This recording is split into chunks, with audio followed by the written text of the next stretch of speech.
The design of the K-Series loader reflects a lot of consideration for safety. But does this automatically ensure safety on the job site? There are many pieces of safety equipment on the loader, but there is no assurance that the safety equipment will get the job done unless you use it.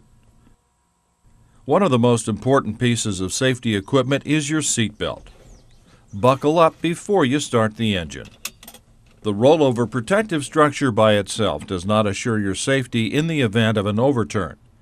If you're not wearing your seat belt, you could be thrown and crushed.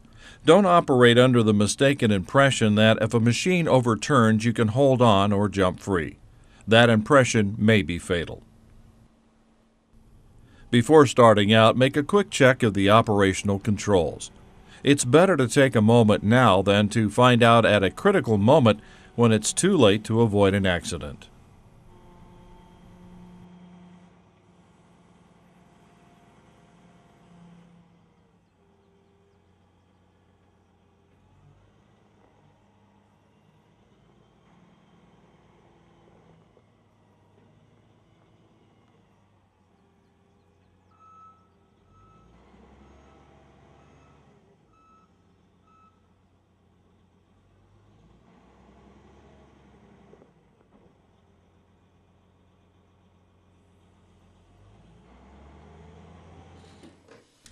If you're using the loader in an area other than a quarry, be sure to call the utility services in the area to have the job site marked for underground lines or structures.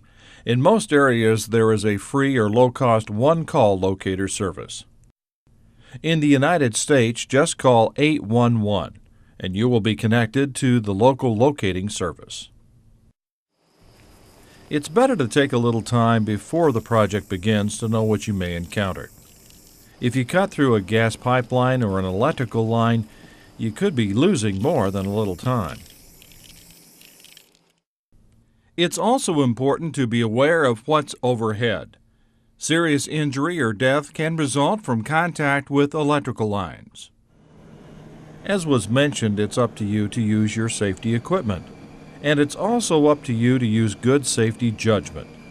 As the operator, you have the primary responsibility for the actions of the loader. Always think about what you have to do before you do it.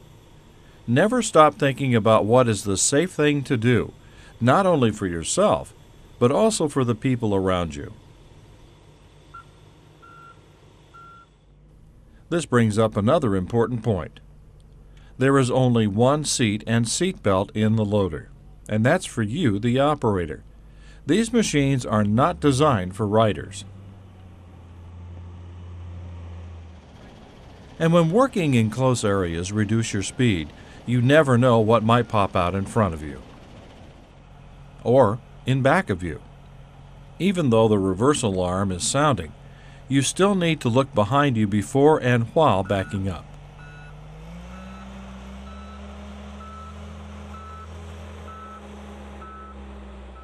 You should reduce your speed when in rough terrain or when carrying a heavy load. No matter what the terrain, always carry your bucket low for better stability and visibility. This is particularly true when working on slopes. Always drive up or down the slope with the heaviest end of the loader on the uphill side. That means with a loaded bucket, you need to drive forward up a hill. Drive up vertically and avoid turning. That's when the machine is least stable. It may overturn.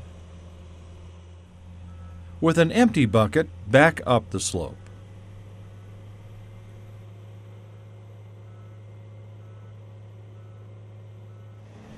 When using the loader, keep the loading surface smooth and level. This not only makes it easier to load a truck, it also improves stability when the boom is being raised. Be especially careful to stay away from undercut embankments. This can be hazardous to machines and operators either above or below. When shutting down the machine, there are a few simple procedures that you should follow. The machine should be parked on a level surface with the attachment lowered to the ground. Move the F&R lever to neutral and set the lock.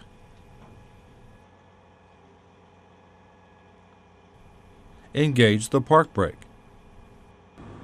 and operate the engine at half speed without load for a couple minutes. This will help cool down the turbocharger. Slow the engine to low idle before stopping the engine. On the 644K hybrid, applying the park brake will automatically return the engine RPMs to idle.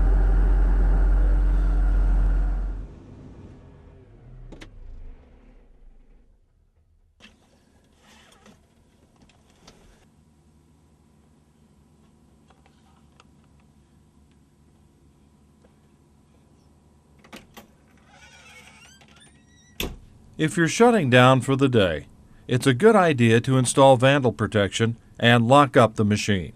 You never know who might drop by.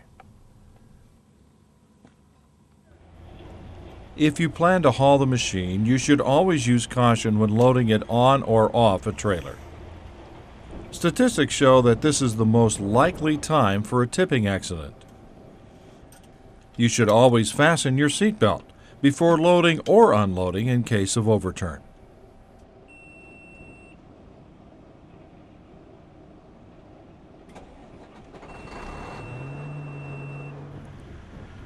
The trailer should be parked on firm, level ground.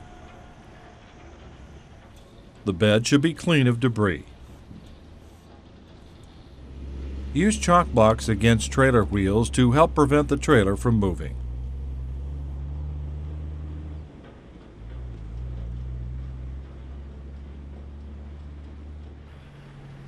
With the help of a spotter, drive onto the ramp slowly. The center line of the machine should be over the center line of the trailer.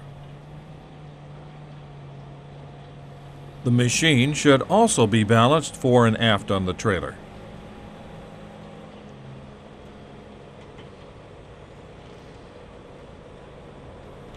Once in position, place the F&R lever in neutral and set the parking brake. Be sure to install the articulation locking bar. On units with final Tier 4 engines, the locking bar is on the right side. Lower the front attachment.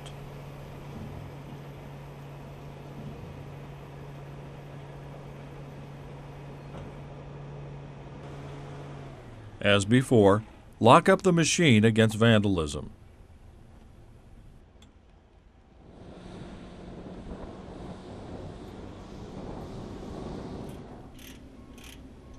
Fasten the machine to the trailer with chains or cables with appropriate load binders.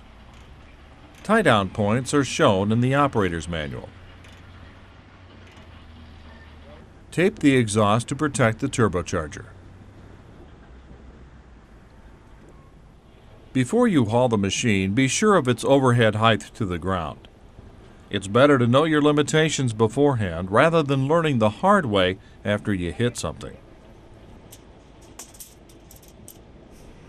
And be sure to banner and flag the oversized load.